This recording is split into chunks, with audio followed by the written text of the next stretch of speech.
देखिए, बाकी तो मैंने सारी बातें डिटेल में कह दी है और लोगों के सबके सामने बातें सारी आ भी गई है। बाकी मैं तो यही कहना चाहूँगा कि कांग्रेस पार्टी एक नेशनल पार्टी थी और नेशनल पार्टी से हटते हटते हटते हटते आज ये हालात हो गए कि एक परिवार की पार्टी रह गई है। इस वजह से जो है ना, आज कांग्रेस पार्टी से सभी लोग हताश हैं, निराश हैं, क्योंकि लोग बीजेपी के मुकाबले विकल्प देख रहे थे कांग्रेस को। और हरियाणा प्रदेश में तो विकल्प हो भी रहा था। 100% हरियाणा प्रदेश के अंदर असेंबली चुनाव में सरकार को आना ही आना था, क्यों किसानों ने बहुत संघर्ष किया। ये नहीं था कांग्रेस पार्टी ने कोई संघर्ष किया कि संघर्ष की वजह से कांग्रेस पार्टी जीत रही थी, लेकिन एक तो किसानों ने बहुत संघर्ष किया, व्यापारियों ने बहुत संघर्ष किया, मुलाजिमों ने बहुत संघर्ष किया। ऐसे बीसी के खिलाफ जो है ना, ज़बरदस्त इन लोगों ने जो अन्याय किया था, उससे वो क्लासेज भी जो बहुत तंग थी, व्यापारी भी तंग थे, टैक्सेज की वजह से सारे लोग तंग थे, दुखी थे। इसलिए कांग्रेस पार्टी को देखना चाहते थे कि राज कांग्रेस पार्टी लाए, बदलाव कांग्रेस पार्टी के अंदर। लेकिन कांग्रेस पार्टी का ये रुख रहा कि हम लेंगे नहीं, हम तो दे देंगे, वापस बीजेपी को दे देंगे। ये हालात हैं। देखिए, आप चुनाव से पहले का अगर देखें तो धीरे धीरे धीरे कांग्रेस पार्टी के गुण लग रहा था और कांग्रेस पार्टी जर्जर होती जा रही थी। जितने बड़े नेता थे सारे के सारे छोड़ के जा रहे थे, लेकिन उनसे पार्टी ने कोई लेशन नहीं लिया। चौधरी भजनलाल जी थे, अपने आप में बहुत बड़े नेता कांग्रेस के थे। हालांकि मैं तो उनके खिलाफ रहा हूँ, हमारी वो एक अलग बात है, मेरा विचार न मिलना वो एक अलग चीज़ है, लेकिन बड़े नेता थे। इसी तरह से और बहुत बड़े नेता थे। चौधरी वीरेंद्र सिंह जी थे, बहुत बड़े नेता थे, वो भी चले गए। इसी तरह से जो बंसीलाल का परिवार बहुत बड़ा था, श्रुति जी की टिकट काट दी, उधर से श्रुति जी और किरण जी दोनों चले गए। आज श्रुति मिनिस्टर है, किरण जी राज्यसभा मेंबर है। अब उसके टिकट काटना, देखो इसका मतलब ये कि आप टिकट एक किस्म की दे रहे हो, आप बीजेपी को दे रहे हो। सरकार तो उन्होंने कोशिश तो ये करी थी कि लोकसभा के चुनाव के अंदर भी जो है ना, बीजेपी की मदद करने का प्रयास किया था, क्योंकि 3 सीटें जहाँ कांग्रेस पार्टी जीत सकती थी, ये 5 तो जीत गई थी। 5 इसलिए जीती थी कि सारा समाज इकट्ठा था और विशेष करके एससी और बीसी का भी समर्थन किसान को अच्छा मिल गया था। किसान तो अगुवाई कर रहा था, लेकिन उसके साथ एससी बीसी भी अच्छे जुड़ गए थे। लेकिन इन्होंने क्या किया, सबको टालने के लिए ऐसा व्यू रचना रची कि पहले तो भिवानी में रची गई और भिवानी के हिसाब से फिर उसके साथ ऑटोमेटिकली गुड़गांव में रची गई और फरीदाबाद में रची गई। ये तीनों सीटें कांग्रेस को 100% आनी थी। अगर यहाँ से जो है ना, श्रुति चौधरी चुनाव लड़ते भिवानी से, महेंद्रगढ़ से, इसी तरह कैप्टन अजय यादव और गुड़गांव से लड़ते हैं, 100% आते हैं। और वहाँ से जो महेंद्र प्रताप जी, जो राजनीति से रिटायर हो चुके थे, 2 बार से अपने बेटे को चुनाव लड़ा रहे थे, उनको लेके आए सामने। तो कोई एक लोगों के सामने कोई चेहरा तो लोगों को नहीं दिखाई दिया। ये तीनों सीटें उस टाइम पार्लियामेंट के अंदर भी हार गए, लेकिन फिर भी इलेक्शन नहीं लिया गया कि ये जो सीटें आई है, कैसे सारा समाज इकट्ठा हो रहा है। इस समाज को इकट्ठा रखने के लिए आप वोटों का, जब आप टिकटों का जो बंटवारा करोगे तो उसका भी ध्यान किया जाए। जब टिकटों में बंटवारा होने लगा तो आप देख लें, एक परिवार के अंदर सीमित रह गई और अपने आप को मतलब गौरवान्वित महसूस करते थे, ये कहते हुए कि 72 सीटें जो है ना हम लेकर आए हैं। 72 सीटें नहीं, सॉरी, टिकट है, 72 टिकट लेकर आए हैं। आपने कहा कि फार्म भरो कैंडिडेट के लिए, 2500 फार्म भरे गए और उसमें उन सीटों पर भरवा दिए फार्म जहाँ एमएलए थे, और बाद में कहा कि सिटिंग गेटिंग जो एमएलए हैं उनको टिकट मिलेगी। उन 28 में से सर्वे कहाँ हुआ, 15 तो हार गए थे। 15 हार जाते हैं तो फिर वो सर्वे तो था ही नहीं, कोई सिटिंग गेटिंग में कहाँ सर्वे चला था। इसी तरीके से और पार्टी के नेता हमारे हैं, कुमारी शैलजा जी है, बहुत बड़ी नेता है, कोई आज के नेता नहीं है, बहुत बड़ा नाम है। उनके फादर भी कांग्रेस के बहुत बड़े नेता रहे हैं, कांग्रेस से वो कॉमिटेड है, किस्म कांग्रेस में उनका जन्म हुआ है। इस तरह रणदीप सुरजेवाला जी भी हैं, कुलदीप शर्मा जी भी हैं, उनके फादर चिरंजीव लाल जी शर्मा बहुत बड़े नेता रहे हैं, कांग्रेस पार्टी के नेता रहे हैं। इसी तरीके से कैप्टन अजय यादव का मैंने जिक्र कर दिया, राव इंद्रजीत जी बहुत बड़े नेता रहे हैं, उनके फादर भी बहुत बड़े नेता रहे हैं। जो कांग्रेस जितने लोग थे, चाहे अरविंद शर्मा जी थे, जितने भी इस तरह के लोग थे, सबको इग्नोर कर दिया गया। तो काफ़ी लोग तो बीजेपी में चले गए। आज बीजेपी में कौन है? कांग्रेस के लोग हैं बीजेपी के अंदर है। ये तो लोकदल कमजोर हुआ तो कांग्रेस में कुछ लोग लोकदल के आ गए, वरना तो कांग्रेस पार्टी तो खत्म होने जा रही थी। ये हालात कांग्रेस पार्टी के हो चुके थे। जो सारे नेता अपने बीजेपी में भेज दिए, सारे के सारे किस्म के, क्यों तंग किया, उनको दुखी किया गया, उनको आइसोलेट किया गया, उनको एक किनारे लगा दिया आपने। तो किनारे लगना तो राजनीति में कोई नहीं चाहेगा। खैर, ऐसे हालात के अंदर जो है ना, एक परिवार को सारी चीज़ सौंप दिया आपने, तो कांग्रेस पार्टी कहाँ रह गई? टिकटें बट रही थी 2024 के अंदर, हमारे नेता कहाँ थे? राहुल गांधी जी अमेरिका थे, लोग ढूंढ रहे थे कि कहाँ हैं। टिकटों बंटने के बाद, सब कुछ होने के बाद फिर यहाँ आए हैं अमेरिका से। अब बिहार का चुनाव हो रहा है, कांग्रेस पार्टी चुनाव लड़ रही है, और आप जो है ना जिस दिन फॉर्म भरने का लास्ट तारीख है उस दिन आप बाहर से आ रहे हो, इसका मतलब ये तो यहाँ लोगों को, कुछ लोगों को सौंप रखी है, और वो लोग जो है ना एक किस्म का लोगों को, जो ढंग के लोग हैं उनको अलग कर रहे हैं। उनको ये समझ में नहीं आ रही, तो उनको अलग करोगे तो तुम भी अलग थलग पड़ जाओगे। देखिए मैंने बहुत सोच समझ कर सेवा दिया है, क्योंकि मुझे इस लायक नहीं सोचा कि मैं लोगों के लिए लड़ाई लड़ सकूँ, संघर्ष कर सकूँ। अब देखिए लोगों में इतना मतलब कांग्रेस के प्रति वो था, वोट देने के लिए लड़ाई थे, बीजेपी से दुखी हो गए थे, लेकिन ये हालात इतने बढ़ गए कि आखिर में 37 सीटों तक समेट दिया। अब ये देखिए बात देखो इनकी कि हमारे तो परसेंटेज में कोई फ़र्क नहीं है, परसेंटेज का कोई मीनिंग नहीं होता, सीटों का मीनिंग होता है।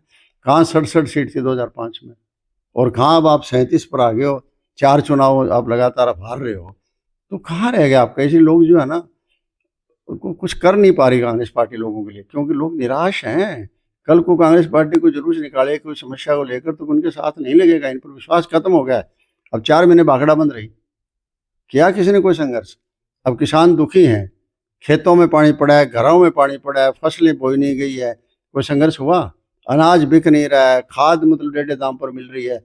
बयान भीड़ तो होता है, बयान तो देते रहेंगे, लेकिन संघर्ष तो नहीं किया किसी ने, किसी के लिए, ना किसान के लिए किया, ना कोई दलित के लिए किया, ना मजदूर के लिए किया, ना किसी और वर्ग के लिए किया। आप 1 साल से मतलब हाथ पर हाथ धरे बैठे हैं, क्यों धरे बैठे हैं? कि आप में विश्वास नहीं है। तो संपत सिंह देखिए दुर्गति होते हैं प्रदेश के लोगों की नहीं देख सकता, जिस किस्म की आज किसान की जो हालत हो रही है, आम गरीब आदमी की जो हालत हो रही है, नौजवान हैं, हालात जैसे उनका शोषण किया जा रहा है। आज HKRN में बताइए आप, कोई 15,000, 16,000, 17,000, 18,000 स्कूलों में देख ले, कॉलेजों में देख ले, एक तरफ तो रेगुलर है, दूसरी तरफ एक्सटेंशन पर है, तीसरी तरफ HKRN में है। तो एक किस्म का मतलब छुआछूत तो वहाँ पैदा कर दिया, हर जगह छुआछूत पैदा कर रखा है। तो उन हालातों से लड़ने के लिए जो है ना अब जो है आगे आना पड़ेगा, और आगे आने के लड़ने के लिए प्लेटफार्म तो स्वाभाविक है, कोई और ढूंढना पड़ेगा। इस प्लेटफार्म में हिम्मत नहीं बची है कि कोई लड़ाई लड़ ले, क्योंकि लोगों के साथ धोखा बहुत किया है इन्होंने, और धोखे की वजह से जो है ना सारा ये सिस्टम हुआ है। मैंने बता दिया आपको, नेता तो वही है, मैंने आपको कह दिया। देखिए CM बन गए थे 2005 में, हुड्डा साहब बने थे, 67 MLA थे, जो भजन लाल पार्टी के अध्यक्ष थे, उनकी वजह से ये सारा हुआ था, चुनाव हुआ था। और उसके बाद जो है ना, चलो आप CM बन गए, कोई बात नहीं।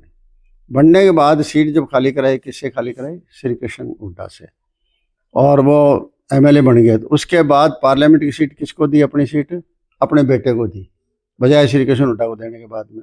यहीं से कांग्रेस पार्टी को स्टडी कर लेना चाहिए था कि ये होने क्या लग रहा है। और उसके बाद जैसे मैं कांग्रेस पार्टी में आया था मेरे 2000 आने से कांग्रेस पार्टी की सरकार आ गई, 40 सीट आ गई थी, वरना 40 नहीं आनी थी, 30-32 रह जाती। क्यों? मेरे आने से एक देखिए नलवा है तो सीधी जीत हुई, क्योंकि वहाँ जसमा देवी थी, बहुत स्ट्रॉन्ग कैंडिडेट थी, और वहाँ मैं जीता। मेरी वजह से बरवाड़ा जीते, उकलाना जीते, फतेहाबाद में क्योंकि मेरा टिकट ना होने की वजह से लोगों में थोड़ा गुस्सा आया, उन्होंने पार्टी की बजाय इंडिपेंडेंट को जिता दिया, तो इंडिपेंडेंट भी इधर ही कांग्रेस पार्टी के साथ ही आ गया था। और वो देखिए मुझे कोई अहमियत ना दी गई, ना तो मुझे कैबिनेट में दी गई अहमियत कोई, और ना मुझे कोई संगठन में दी गई अहमियत। उस वजह से लोगों में निराशा आई। हालांकि मैंने काम अपने इलाके में बहुत की, सेवा बहुत की, क्योंकि लोगों की मेरी बहुत मदद करी, लोगों ने मेरी बहुत चुनाव में मदद करी, दब के करी थी। एक मैं यहाँ के लिए नया आया था एक किस्म का, और हाथों हाथ यहाँ के नरुआ के लोगों ने उठा लिया। मैं इनका एहसान कभी भूल नहीं सकता। लेकिन जिस तरह के पार्टी ने बिहेव किया, नेतृत्व ने बिहेव किया, उसमें जो कोई मुझे जगह न मिलने की वजह से जो है गुस्सा लोगों ने दिखाया। 2014 में मुझे भी नलवा से हराया, क्योंकि मैं कांग्रेस का कैंडिडेट था। बरवाड़े से कांग्रेस का हराया, लोकदल जीता, यहाँ भी लोकदल जीता, उकलाने भी लोकदल जीता, फतेहाबाद भी लोकदल जीता। आप देखिए, और लोकदल कांग्रेस आपका MP बना 2009 के अंदर। मतलब ये देखिए कहाँ मेरे आने से लोकदल कमज़ोर हुआ, कांग्रेस मजबूत हुई, और कहाँ मुझे कमज़ोर किया गया तो लोकदल वापस मजबूत हो गया। तो इससे अंदाज़ा लगा सकते हैं कि उन लोगों का आकलन क्या था। अब आज कह देंगे संपत सिंह तो ये बोलेगा, फलाना करेगा, टिकट नहीं मिली इसको, फलाना नहीं मिली, टिकट नहीं मिली। अरे मेरे को एक टिकट ना मिलो, मेरी जगह अगर कांग्रेस का कैंडिडेट जीत के आ जाता तो भी अच्छी बात थी। 2019 में भी नहीं आया मेरी जगह, मुझे टिकट काटी गई। तो 2024 में मेरी टिकट काटी गई, लेकिन कांग्रेस जीत जाती तो मुझे खुशी होती, चलो अपनी पार्टी का कैंडिडेट तो जीत गया है। और मेरे पर अगर इल्ज़ाम लगाए कोई, अगर मेरी इतनी ताकत थी तो उन्होंने चुनाव लड़ना ही नहीं चाहिए था कि संपत सिंह ने हरा दिया कर। कोई कौन से गाँव में गया संपत सिंह, किससे बात की संपत सिंह ने, कौन कह रहा है कि संपत सिंह ने ये कहा कि वोट कांग्रेस पार्टी को ना दो? यूं ही कहने से थोड़ा ही, अगर क्योंकि छोटे भैया बयान देते रहेंगे तो मैं उनका जवाब ही नहीं देता कभी, क्योंकि संपत सिंह को सब लोग जानते हैं कि संपत सिंह एक कन्विक्शन का आदमी है। इसलिए जो है ना, ये हालात जो इन्होंने जो बनाए हैं ना, उनसे दुखी हो गए मैंने छोड़ा है। क्योंकि मैंने देख लिया, 1 साल से इंतजार कर रहा था कि संगठन बनेगा, LOP कोई बनेगा, परिवर्तन आएगा, इसमें सभी जातियों को साथ लिया जाएगा, सभी नेताओं को साथ लिया जाएगा, लेकिन किसी नेता को साथ नहीं लिया गया, किसी जातीय लीडर को साथ नहीं लिया गया। आप अकेले रहना चाहते हो, अपने घर के अंदर ही आप सुख रखना चाहते हो। और बहुत एग्जाम्पल आए थे ऐसे, जैसे मैंने 2005 वाला तो इलेक्शन में बता दिया भाई, बेटे की प्रेफरेंस के दिया गया, श्री कृष्ण हुड्डा की बजाय दिया गया। उसके बाद फिर आप देख लें 2016 में राज्यसभा का चुनाव आया, 2016 में राज्यसभा का चुनाव आया, कांग्रेस के 15 केंद्र थे और 15 इधर थे, 22 लोकदल के पास थे, 37 हो गए। कांग्रेस पार्टी से RK आनंद उस टाइम एडवोकेट थे, वो श्रीमती सोनिया गांधी जी का आशीर्वाद लेकर आए थे और इधर लोकदल ने समर्थन कर दिया था, 37 थे। उनमें से हमारे चौधरी भूपेंद्र सिंह हुड्डा जी ने इजाज़त ले ली कांग्रेस से, कांग्रेस पार्टी ने इजाज़त दे दी, छुट्टी दे दी, किस बात की, कि मैं तटस्थ रहूँगा जी चुनाव में, मुझे तटस्थ रहने दो। अब तटस्थ की कोई राय दी जाती है, इसका मतलब आप तो कैप्टिव हो गई पार्टी, तो एक घर के कैप्टिव बन गई आपकी, उसकी कैदी बन गई उस पार्टी, और वो उन्होंने चलो तटस्थ रहे। लेकिन फिर उन्होंने अपने एक साथी था उनका, इंडिपेंडेंट MLA था, जो अब लोकसभा के अंदर है, मेंबर बना हुआ हरियाणा प्रदेश से, उससे पेन बदलवा दिया और पेन बदला के 12-13 वोट जो बाद वाले थे वो सारे कैंसिल हो गए। कैंसिल होने से हमारे गोयनका जी यहाँ से हिसार से है, वो सुभाष गोयनका ही चुनाव जीत गए। और किस तरह पार्टी के साथ गद्दारी हुई, वो कोई एक्शन नहीं हुआ। फिर उसके बाद 2019 में पार्लियामेंट का चुनाव आया, पार्लियामेंट में हमारे सारे 10 के 10 के हार गए MP, 10 हार गए, 9 की तरफ ध्यान नहीं, 1 की तरफ ध्यान था। 20 में राज्यसभा का चुनाव आ गया, तो राज्यसभा का चुनाव आया तो आपको चाहिए तो ये था कि SC या BC को लेकर आते आप, क्योंकि अब आप तो अपोजिशन लीडर बन गए भाई, एक कम्युनिटी को तो आप लीड कर रहे थे, फार्मिंग कम्युनिटी को लीड कर रहे थे आप, तो आप बन गए, जो आप बन गए लीडर ऑफ अपोजिशन बन गए, एक नेतृत्व मिल गया आपको, CLP के लीडर हो गए। तो उसके बाद SC BC से लेके आना चाहिए था। हमारी शैलजा जी उस टाइम आ रही थी, उनको तो नहीं दी किसी को टिकट, किसको दे दी, अपने बेटे को फिर ले आए। भाई इसका मतलब आप घर में ले आ रहे हो, किसी मतलब चलो मान लो फार्मिंग कम्युनिटी किसी और को दे देते, किसी और परिवार को दे देते, वो भी अपने परिवार में ले आए, जबकि हक उस टाइम 100% SC BC का बनता था, और SC BC में किसी को ना लेने की वजह अपना घर का ले आए। तो हर चीज़ आप घर में ही समेटते जा रहे थे, सारी चीज़ें आप, तो इसका मतलब आपको दूसरे की परवाह ही नहीं थी। तो ये कांग्रेस पार्टी देखा ही नहीं। और राहुल गांधी ने साफ कह दिया था इस बार चुनाव के बाद जो आए बाहर से ये, तो इन्होंने ये कहा था कि हरियाणा प्रदेश का जो नेतृत्व है, लीडरशिप है, उन लोगों ने अपना इंटरेस्ट देखा, पार्टी का इंटरेस्ट नहीं देखा, इसलिए पार्टी आ रही है। तब हमने सोचा कि जान आएगी, शायद इनकी बात में कोई दम होगा कर कोई, लेकिन आखिर देखा तो वही डाक के 3 पात, वही वापस ले आए, वही नेतृत्व वापस आ गया, वही एक गाड़ी की 2 सवारियाँ इकट्ठी होकर वापस आ गई। तो बताइए क्या रह गया घर पर? सर आप क्या फैसला देंगे सर आगे? क्या आगे तो अब ये होगा कि यहाँ तो अब देखिए, मैं वो इस्तीफा दे दिया, इसलिए दिया है कि आज हम किसी के लायक ही नहीं रहे, लोगों की सेवा करने के लायक ही।